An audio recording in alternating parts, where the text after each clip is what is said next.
Olá, minha gente, sou Raíssa, estou chegando com mais um podcast do blog Só Futebol Não. Nessa noite de sexta-feira, uma noite quente, 26 graus, sensação térmica de 28 graus aqui em Natal.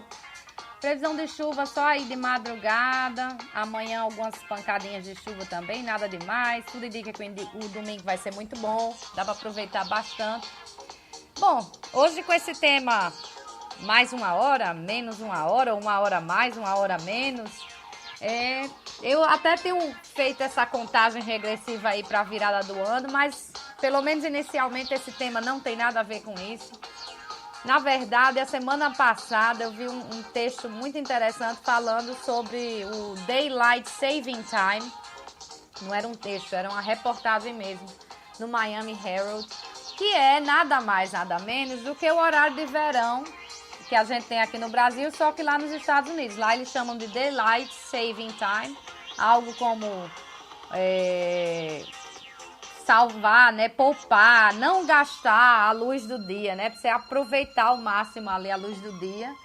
E lá eles às vezes chamam até pela sigla de DST, não é a doença sexualmente transmissível, cuidado, porque os Estados Unidos têm vários fusos horários e eles se referem a esses fusos normalmente como Eastern Time, né, o horário da costa leste, e o Pacific Time, o horário da costa oeste, para indicar a programação de TV, etc. Aqui no Brasil a gente só indica a hora de Brasília e pronto, né?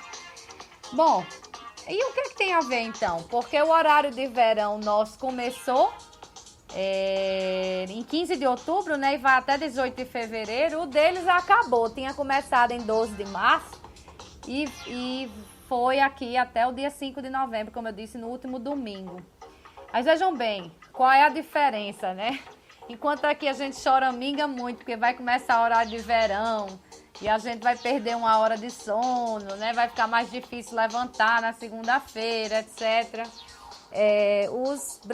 Os americanos, eles acham péssimo, pelo menos era o que estava lá relatando o Miami Herald, eles acham péssimo acabar esse horário de verão. Vou até dizer como o Miami Herald descreveu esse fim. Eles botaram lá que era assim, era como deixar o entardecer menor. Eu não sei se é porque é um país que tem muito inverno e realmente quando chega o verão é uma coisa muito comemorada, a gente que vive aqui no calor nem percebe essas coisas. Então, ele disse que é como se deixar o entardecer menor e tornar o transporte para casa depois do trabalho escuro e depressivo. Olha só, né? Como aquele pôr do sol, você ainda ter o sol quando volta para casa é uma coisa bem mais animadora. A gente que vive aqui, por exemplo, no Nordeste brasileiro, em Natal, não sente tanto essa passagem porque nós temos sol de 5 às 5 mais ou menos. Depois vai só mesmo, a luz do dia ainda continua, mas começa a escurecer. A gente nem percebe essas coisas, assim, de que se torna depressiva, etc. Então, o pessoal lá nos Estados Unidos, pelo menos em boa parte dos Estados Unidos, adora esse horário de verão, ao contrário da gente aqui. E outra curiosidade é que por lá o horário acaba às 2 da manhã no domingo. Coisa de americano, né? Coisa de doido, eu diria. Aqui se espera dar meia-noite para voltar. Eu até, mesmo quando estudante de Direito, tinha muita curiosidade sobre o aspecto jurídico disso, né? Dessa mudança de dia, né? Que quando vai começar o horário de verão ainda são meia-noite, de repente vira 1 da manhã, mas principalmente quando acaba o horário de verão, porque você entra num outro dia e depois você retorna para o dia anterior, porque deu meia-noite e volta a ser 11. Então, isso juridicamente tem algumas questões interessantes, como maioridade, até o cometimento de um crime, etc. É coisa filosófica, é verdade, mas não deixa de ser interessante. Então, acho que para evitar isso, os americanos não fazem esse retorno do horário à meia-noite, já para não ter essa questão de entrou num dia e voltou para o dia anterior, vai começar de novo o dia. Não. Eles fazem às 2 da manhã essa volta de 1 hora do relógio. Mas tem mais curiosidade, né? Eu descobri outras coisas nessa reportagem que eu achei muito interessante lá do Miami Herald. Uma delas é que Benjamin Franklin foi o primeiro a escrever sobre essa possível economia de energia advinda de se aproveitar ao máximo, né, a luz do dia. Claro que na época de Benjamin Franklin ele escreveu um artigo chamado, isso foi em 1784, né, 1784. Ele escreveu um artigo chamado An Economical Project for Diminishing the Cost of Light, algo como um projeto econômico para diminuir o custo da luz. Na época, a luz era luz de vela mesmo, então o que ele queria era sugerir que as pessoas poderiam poupar muito mais dinheiro, né? Não gastar dinheiro com cera de vela ou vela de cera, né? Eu não sei como é que se formavam as velas na época, se você comprava a cera ou se você já comprava a vela. Se elas acordassem mais cedo, se fosse 1 hora mais cedo para começar a fazer as coisas. Então, a ideia, o embrião da ideia surgiu lá com Benjamin Franklin em 1784, pelo menos no papel, né? Ele escreveu um artigo, né? Um ensaio, como se diz, a respeito disso. Mas, quando a ideia veio a ser implantada, aí já foi um tempão depois, foi em 1907. Então, já no século XX, William Willett, que é um britânico, criou o British Summertime, né? Esse é o pé da letra, horário de verão britânico. Então, daí que surgiu essa ideia de horário de verão, porque é sempre para aproveitar melhor esses dias que tem mais luz. Mas a ideia dele, inicialmente, nem foi implementada pelo governo britânico, e sim pelo governo alemão, durante a Primeira Guerra Mundial. A intenção lá do governo alemão era economizar carvão. E é claro que, durante a Primeira Guerra Mundial, a gente já tinha essa questão de espionagem de um país para outro. Então, se o governo alemão fez, os inimigos copiaram. Inglaterra, Estados Unidos e vários outros países que estavam lutando contra os alemães também passaram a adotar essa ideia do horário de verão. Se espalhou pelo mundo, mas a gente tem que dizer a verdade, está em queda. Atualmente, menos de 40% dos países adotam o horário de verão. Aqui no Brasil, por exemplo, ele foi adotado, a história daqui é bem um vai e volta. Ele foi adotado em 32, que o horário de verão ele começa num ano e termina no outro, sempre, aqui no Brasil. Então, ele foi adotado em 32 no governo Getúlio Vargas, durou até 33. Foram quase 6 meses de horário de verão, porque ele começou em 3 de outubro de 1900 e... Ai, desculpa, eu disse 32, não. Ele começou em 31, 3 de outubro de 1931 e foi até 31 de março de 1932. Aí, em 1932, ele teve de novo até 33. Depois parou. Ninguém fez mais, acharam que não valia a pena fazer lá a economia de 1 hora de energia, por começar tudo mais cedo 1 hora. Voltou em 1949, ficou até 1953. Depois parou de novo. Aí voltou em 1963, ficou até 1968. Depois parou de novo. E aí, a primeira vez que eu ouvi falar em horário de verão foi em 1985. Eu já tinha 6 anos de idade, me lembro bem. Foi um susto para mim. Eu estava brincando na rua com os meus colegas da vizinhança e, de repente, eu ouvi a musiquinha da novela das 6, começando ainda com a luz do dia. Olha, quem tem boa memória vai rir até, porque a novela era De Quina pra Lua. O nome da novela que passava na época é o que eu me lembro bem, porque foi um choque. Para mim, normalmente, um fato marcante a gente se lembra. Então, eu não consegui entender por que aquilo estava tão cedo. Não era o horário normal, né? Mas, então, de 85 ficou até os dias de hoje. Eu acho que só o que foi mudando era a abrangência do horário de verão. O Nordeste, por exemplo, ficou de fora, passou a ficar de fora em 99, em 2000, 2001, 2002, aí ele voltou. Aliás, em 99 ele voltou. Peraí, eu me perdi aqui, não. Ele ficou de fora. Em 2000 voltou. 2001 ficou de fora. Depois voltou de novo. 2002 passou a ficar de fora até o ano agora de 2017. O Nordeste não fez mais parte. Quando eu digo Nordeste, minha gente, entendam o coração do Nordeste. Porque a Bahia, às vezes, não se acha Nordeste.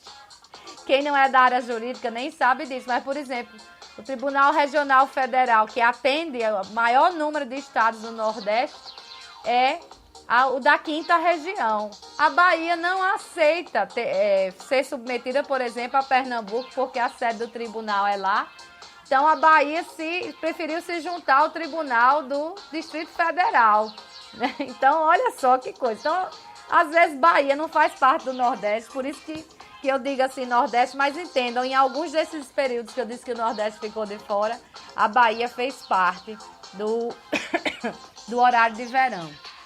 Mas, aí eu falando aqui ainda do horário de verão aqui do Brasil, esse ano ele ficou muito ameaçado porque a economia já é mínima de energia. Por quê? Porque já não é mais a luz do dia que determina o gasto dos aparelhos. Hoje em dia, o avanço da tecnologia com tudo, o que determina o aumento do consumo é a temperatura. Então, se o calor sobe, a temperatura vai, né, fazer com que as pessoas gastem mais energia. Ar-condicionado, ventilador, é tudo. Não sei se esse gasto também quando cai muita temperatura, porque se cair aí para gelar, aí tome chuveiro elétrico para tomar banho. Se bem que nem chuveiro elétrico, é caldeira mesmo, né, para aguentar. Eu acho que o gasto termina ficando menor mesmo que gele muito. Bom, então a energia começou a não ser poupada com tanto afinco. Esse ano o pessoal pensou em enterrar de vez o horário de verão, mas não aconteceu porque nós estamos usando aí a bandeira vermelha na energia, então qualquer economia é válida. O período de seca está grande, as usinas não estão com boa capacidade. Mas tudo indica que no próximo ano o governo vai fazer uma pesquisa com os brasileiros. Só Jesus sabe a quem ele vai perguntar. Porque saem aí as pesquisas, Temer tem 3% de aprovação. Eu me pergunto quem são esses 3%. Deve ser a família aí dele, né? Esses deputados que ele conseguiu. Até esses deputados que ele conseguiu agora estão querendo roer a corda nas votações dele. Então, não sei onde é que o governo vai pesquisar. Mas vai pesquisar para saber se a população quer que continue ou não. Mas vamos voltar para o horário de verão lá nos Estados Unidos, para eu dizer a curiosidade que existe. Primeiro, lá saiu um estudo dizendo que nos 6 dias, logo na sequência em que o horário de verão entra em vigor, que para ele se chama, lembrando, Daylight Saving Time, nesses 6 dias há um aumento de 6,3% de acidentes de carro. Mas no Canadá, a empresa chamada Manitoba, que é uma das províncias do Canadá, né? Manitoba Public Insurance, seguro público lá de Manitoba, já fez uma pesquisa de 10 anos e descobriu que na segunda-feira, posterior à entrada em vigor do horário de verão, pelo menos no Canadá, o aumento de acidentes de trânsito é de 20%. Vê como essa hora que se dorme menos faz falta na atenção do trânsito. Então já surgem alguns movimentos lá nos Estados Unidos, alguns territórios não adotam horário de verão, já há alguns movimentos querendo acabar com o horário de verão, baseado nessas estatísticas e até por essa realidade de que não se economiza mais energia baseado na luz do sol, já que a questão era as velas lá na época de Benjamin Franklin. Depois era o carvão na época da Primeira Guerra Mundial. E agora a energia elétrica, e isso tem mais a ver com temperatura do que com realmente o horário em que as pessoas estão em casa ou não. Mas, como eu estava dizendo, tem uma curiosidade. Essa eu guardei para o fim desse assunto, porque eu acho ela interessantíssima. Nunca imaginei que isso existisse, mas existe. E qual é essa curiosidade? Lembra que eu falei que o primeiro cara a criar mesmo horário de verão foi o britânico William Willett, lá em 1907? Pois bem, olha só como o mundo é pequeno. A gente pensa, eu costumo dizer que Natal é um ovo, mas o mundo é pequeno.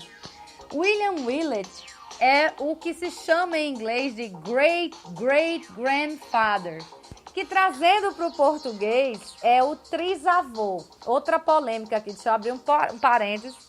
Eu já estava preparando essa pauta e discutindo com Janaína o que é que vinha depois de bisavô, porque a gente tem avô, bisavô, o que é que vinha depois? Aí ela disse logo, é tataravô. Não é. Eu já tinha ouvido falar nesse trisavô, fui pesquisar, abri aqui meu dicionário bem antigo, que eu comprei acho que na época de vestibular ainda. Bem antigo não, faz uns 2 anos, né? Na época do meu vestibular. Aí eu comprei um dicionário e como eu não confio muito nas coisas virtuais, eu gosto mesmo é do papel escrito, fui lá buscar trisavô, tá lá. Aí depois é que eu fui pra internet e descobri que é assim mesmo, é bisavô, trisavô, tetravô, e é esse tetravô que o pessoal às vezes chama de tataravô. E ainda continua, pentavô, vai continuando, mas normalmente as pessoas preferem chamar de quinto avô, sexto avô. Eu acho que ninguém chega na árvore genealógica tão distante. A gente para ali no bisavô, talvez no trisavô. Então não é tataravô, apesar de muita gente usar. Eu acho até que é possível que daqui a mais alguns anos tataravô entre de vez no nosso vocabulário e ninguém fale mais em trisavô. Mas voltando então ao nosso assunto. William Willett é o trisavô, quer dizer, o pai do bisavô de Chris Martin. Aí você vai dizer, quem danado é Chris Martin? Chris Martin é o vocalista da banda Coldplay, que inclusive fez um show nessa semana aqui no Brasil. Já vieram várias vezes, né? Inclusive aqui bem pertinho em Recife, eu acho que em 99, 2000, por ali eles estiveram para essas bandas daqui. E aí, tem um sucesso do grupo chamado Clocks. E lá nesse sucesso, primeiro verso, logo, da música, tem uma referênciazinha escondida que vai falar justamente desse trisavô de Chris Martin, William Willett, que o primeiro verso diz: The lights go out and I can't be saved. As luzes vão embora, se apagam e eu não posso ser salvo. Mas aqui tem o trocadilho do salvo, que além de ser salvo quer dizer poupar, algo que você não deve gastar. Então, como o horário se chama Daylight Saving Time, aí a referência escondida do Coldplay ao trisavô de Chris Martin, que é o vocalista da banda e que é o grande mentor mesmo, criador inclusive do horário de verão britânico. Vou tocar esse trechinho da música para vocês ouvirem então, e agora vocês já sabem, já tem até o papo de botequim, né? Quando tocar a música diz, essa primeira frase aí foi feita para falar do trisavô dele que criou o horário de verão. Vamos lá.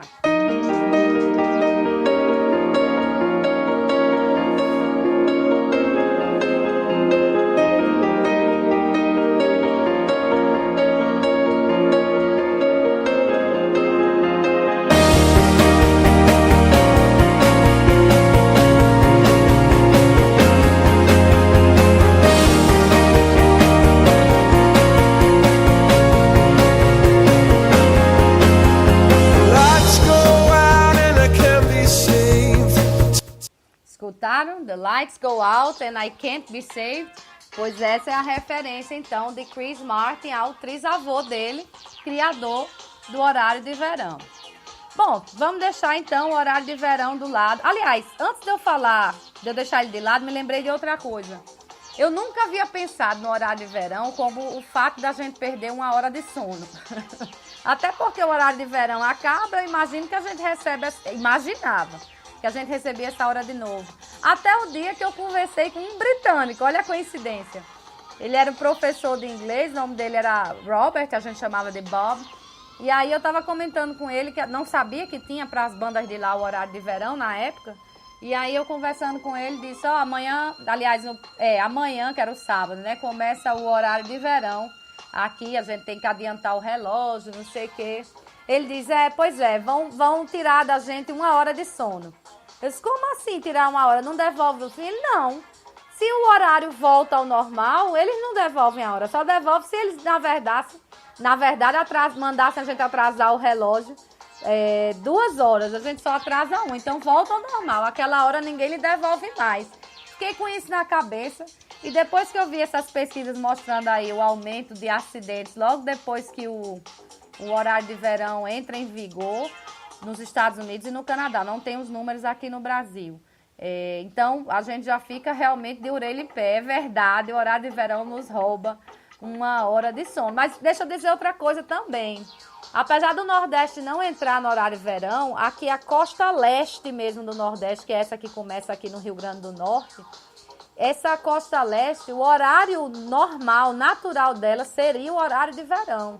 Por questão política mesmo, o Brasil quer cortar daí, acho que se a geografia não me falha a memória, são 5 fusos horários, 5 ou 3, eu nunca sei quem é, se Estados Unidos ou Brasil, quem é que é mais cortado por fuso. Deve ser Estados Unidos que é mais cortado por fuso. O Brasil acho que tem uns 3 fusos, mas o nosso horário aqui de Natal, por exemplo, é o horário de Fernando de Noronha. Então deveria ser 1 hora a mais. Agora, por exemplo, deveriam ser 8h24. Então, o horário de verão, quando ele entra em vigor, na verdade, ele está levando o horário do Nordeste para o resto do país. Mas como o Nordeste agora, pelo menos da costa leste, essa que começa aqui no Rio Grande do Norte e vai descendo.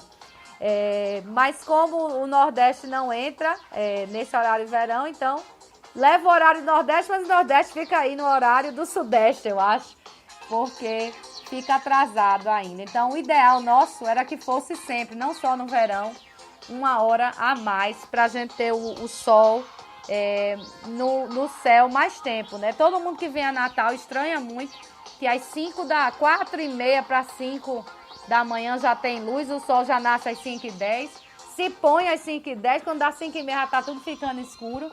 Quem é de fora estranha muito essa passagem rápida. Mas vamos encerrar o horário de verão, agora vamos falar de viver mais, porque na semana passada a gente já falou de tentar não gastar tanto dinheiro, tentar juntar dinheiro. Final de ano chegando, a gente começa a ter essas preocupações de resolução de fim de ano. Contagem regressiva, né? Hoje é dia 10 de novembro. Tá chegando, né? O mês tá indo embora numa rapidez impressionante. Já tem feriado na próxima semana, na quarta-feira. Então a gente tem que dar uma corridinha mesmo. E falando em corridinha, eu vi uma reportagem da Runner's World na seção Sweet Science, escrita por Alex Hutchinson. Essa reportagem foi, na verdade, de abril, mas eu guardei para esse momento.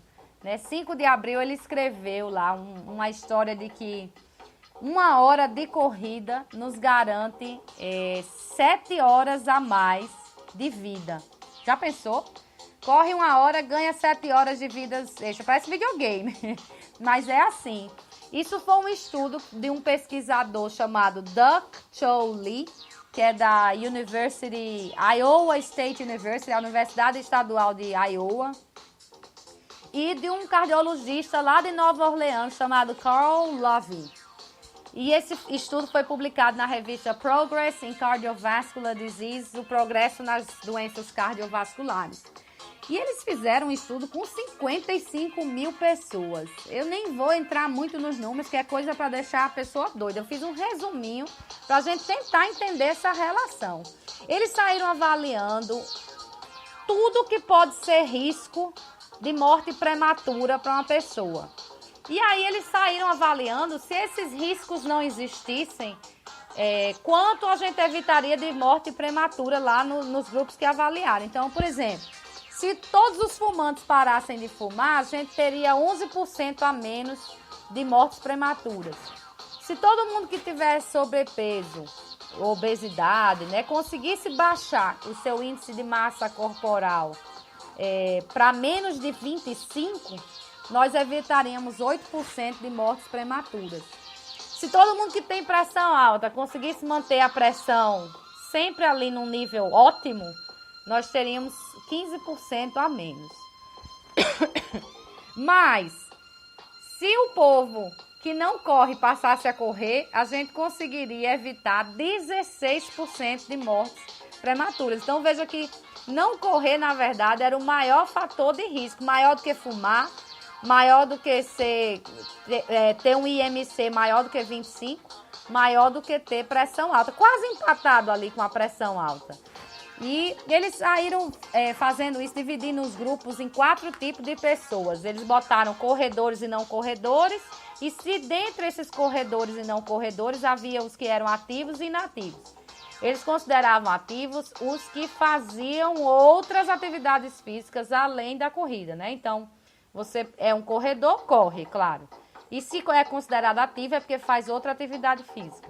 Então, você tinha um grupo 1 que era de não corredores inativos. Esse é o pior grupo, porque é aquele que nem corre e nem consegue fazer o mínimo de atividade que eles consideraram lá, que eram 500 minutos por semana. Isso aí, na medida que eles utilizaram e trazendo para a nossa, dá uma média de 75 minutos de exercício vigoroso por semana. Então, o quê? 3 vezes de 25 minutos de exercício vigoroso, né? Que não é a corrida. Então, esse grupo, ele nem fazia isso. Se fazia atividade, não conseguia atingir os 75 minutos e não corria. Pronto.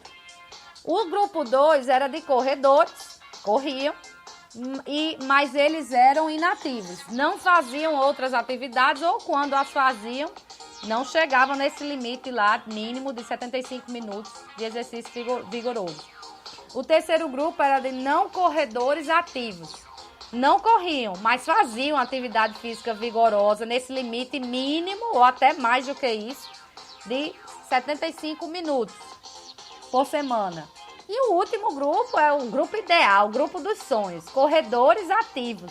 Além de correrem com frequência, eles também fazem o mínimo, fazem no mínimo 75 minutos de exercício vigoroso por semana.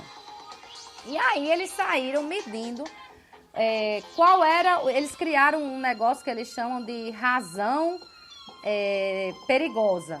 Qual era a razão perigosa? Era a chance de você morrer durante o estudo por qualquer causa de morte. Então, eles consideraram que o grupo de não corredores inativos, pelas medidas que eles fizeram lá, tinha a maior razão de todas, que era 1, a menor seria 0,2. Como é que ficou então? Ninguém tinha 0,2, tenho que dizer a realidade aqui. O grupo 1, ele tinha 1, era o risco máximo, era o grupo que teria mais mortes durante o estudo. O grupo 2 ficou com 0,7. Lembrando, o grupo 1 é aquele de não corredores e inativos, nem corre nem faz atividade física de 75 minutos no mínimo de exercício vigoroso. O grupo 2 é aquele que corre, mas não faz atividade física, além da corrida, claro. Esse tem um risco 0,70, como eles quiseram dar esse número.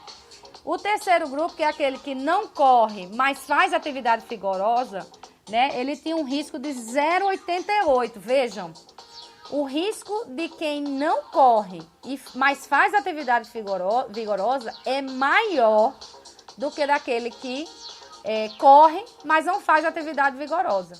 Então, entre fazer uma atividade e correr, se você não consegue fazer as duas, é melhor correr. A diferença chega a ser de um com 30%, o outro com 12%. Né? Então, é grande. E o grupo que teve o melhor número é justamente o de corredores ativos, 0,57. Quem corre e quem faz pelo menos 75 minutos de atividade vigorosa, esse era o risco, 0,57, de morrer de qualquer causa. Então, vocês vejam que um grupo desse, ele termina diminuindo a sua chance de morte em 43% de morte prematura. Aí eu sei que eles fizeram, tá muito número, né, isso? Eles fizeram uns cálculos para lá, para cá e descobriram que, na verdade, se você conseguir fazer 1 hora de corrida, é lógico que tem que ser com uma frequência, mas 1 hora de corrida, você vai adicionar em anos de vida, assim, acho que é em relação à morte prematura, você adiciona 7 horas extras. Então, vale a pena correr como a gente está chegando no fim do ano e uma das resoluções é sempre estar em forma para o verão, especialmente mulheres, ou finalmente emagrecer e ter uma vida saudável no próximo ano, eu acho que eu já perdi até as contas de quantas vezes isso fez parte da minha lista de resolução de fim de ano. Mas como a gente está chegando ainda no fim do ano, não custa nada você começar agora e tentar manter isso para o próximo ano. Então, tá em dúvida, pelo menos a corrida traz esse benefício. E o Alex Hutchinson, ele resolveu escrever esse texto porque ele percebeu uma certa diminuição no número de pessoas praticantes de corrida. Eu já havia percebido isso. Tudo, eu não sei, eu até olho aqui em Natal e acho que tudo é muito moda, né? Aqui em Natal abre um bar, aí corre todo mundo para esse bar. Se daqui a um mês abrir um bar vizinho a esse, ninguém vai mais para o primeiro bar. Vai todo mundo para o segundo, o primeiro já não presta mais. O povo gosta muito de moda. Então, a gente teve uma moda muito grande aí de corrida. Ainda temos muitas pessoas correndo, mas a gente já percebe que agora não é mais corrida o negócio. O negócio é o tal do CrossFit. Eu não sei até onde vai a moda também. Vamos aguardar a próxima. Daqui a pouco a moda muda. Mas eu pensava que era uma coisa muito local, muito aqui da nossa realidade, da nossa cidade. E olhando então a reportagem lá do Alex Hutchinson, ele traz os números dos Estados Unidos. Diz que em 2013, mais de 19 milhões de pessoas corriam como atividade física lá nos Estados Unidos. E só de 2016 para cá, o número saiu, por exemplo, 2016 já eram 17 milhões, ele dá o número exato, 17 milhões, 114 mil e 800 pessoas que corriam em 2016, mas já caiu para 16 milhões, 957 mil e 100 pessoas correndo nesse ano. Então, uma queda aí brusca, né? Mais de 10% em apenas, 5 anos? Não, menos que isso, 4 anos, 2013 para 2017, nós temos essa queda brusca.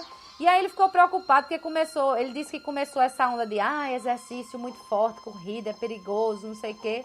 Aí ele foi buscar esses dados dos estudos para mostrar que é verdade, correr demais é ruim, mas também não correr é ruim. E aí ficou a prova, pelo menos por esse estudo, de que, lógico que toda atividade física é boa, mas se você puder escolher, faça a corrida. Se você conseguir correr e fazer outras coisas, ótimo. Mas entre não fazer corrida e fazer uma outra atividade e fazer corrida, a gente já viu pelos números que é melhor correr. Principalmente quando eu comparei aqui, né, o grupo dos corredores inativos com os corredores, aliás, com os não corredores ativos, a diferença é bem grande. Bom, isso então foi a dica aí para você começar a se preparar fisicamente para o ano de 2018. Agora vem a dica de fim de semana de programação. Tá rolando em Natal o Festival Literário, muito legal, cheio de programação. Não dá para passar tudo, dá para passar assim mais das mesas, mas tá tendo filme, documentário, arruma de coisa. Agora, às 20 horas, na Tenda dos Autores, vai ter a mesa com o tema Vale Tudo em Poesia. E quem faz parte dessa mesa é Antônio Cícero, Nelson Ascher e Vicente Cerejo. Às 21 horas tem o lançamento da obra Entre Facas e Algodão, de João Almino, que vai ser lá no estande da Cooperativa Cultural, no FLIM. A Tenda dos Autores, às 21h10, vai ter uma terceira mesa, chamada Literatura e Cinema, da qual farão parte Marcelo Rubens Paiva e Carla Camurati. Eu ainda sou do tempo de ver Carla Camurati como atriz, mas faz muito tempo que ela não atua. Agora não, faz uns 20 anos que virou diretora. E às 22 horas tem um show musical com Os Nonatos. Amanhã, 18 horas, Tenda Moacir Cirne, tem o debate Frei Miguelinho e Manuel Dantas, aí quem debate Edgar Dantas e Gustavo Sobral. 19 horas também, na Tenda dos Autores, a gente tem a primeira mesa sobre políticas públicas para a cultura popular, com Antônio Nóbrega e Luiz Assunção. Às 20 horas, mesma Tenda dos Autores, mesa 2, O Rebelde do Traço e Outros Traços, com Jaguar, André Damer, Cláudia Oliveira e Van Consenza. 21 horas, mesma tenda, mesa 3, Chica da Silva, a Princesa Negra, com Ana Miranda e Marlui Miranda. E às 22 horas, encerrando, então, o Flim, Antônio Nóbrega sobe ao palco com o tema, né, do show lá, um recital para Ariano Suassuna. Também no fim de semana, no sábado e domingo, tem o Festival do Sol. Vai tomar conta aí do Beach, acho que é Beach Club, né? Beach Club lá na Via Costeira. A entrada de cada dia R$30. Parece que a casadinha sai por 50. No sábado tem Juana Fé do Chile, Pinduca do Pará, Escarimbó do Rio Grande do Norte, Paula Cavalciuc de São Paulo, Far From Alaska do RN, Dot Legacy da França e Deaf Kids do Rio de Janeiro. Isso, os destaques. Tem muito mais coisa além disso amanhã. No domingo tem Plutão, já foi planeta, dispensa apresentações. Francisco é o Hombre, que é de São Paulo e do México. Lineker e os Caramelos, de São Paulo. Rubel, do Rio de Janeiro. Molho Negro, do Pará. Stolen Birds, do Paraná. E Ana Miller, do Espírito Santo. Ana Miller é uma cantora, né? Não é uma banda. Então, tem bastante programação musical, tem literária. Literária é de graça, musical paga, mas também não é muito caro, não. Dá para sobreviver a esse valor que você vai despender para aproveitar essas atrações. Bom, é isso. Espero que vocês tenham gostado do tema de hoje, que tenham um bom fim de semana. No domingo tem podcast às 10 da manhã sobre futebol. Esse aqui volta às 7 da noite, na sexta-feira, sempre com esses temas variados, né? Hoje, então, cada vez mais se preparando para esse fim de ano. Mas eu não podia terminar sem deixar tocar a música inteira do Coldplay, porque é uma música muito legal de se ouvir. Então, hoje, para terminar, vamos de Clocks, Coldplay. Lembrando que o primeiro verso faz referência ao trisavô de Chris Martin. Já garantiu o papo aí para você no fim de semana. Bom fim de semana a todo mundo e até lá.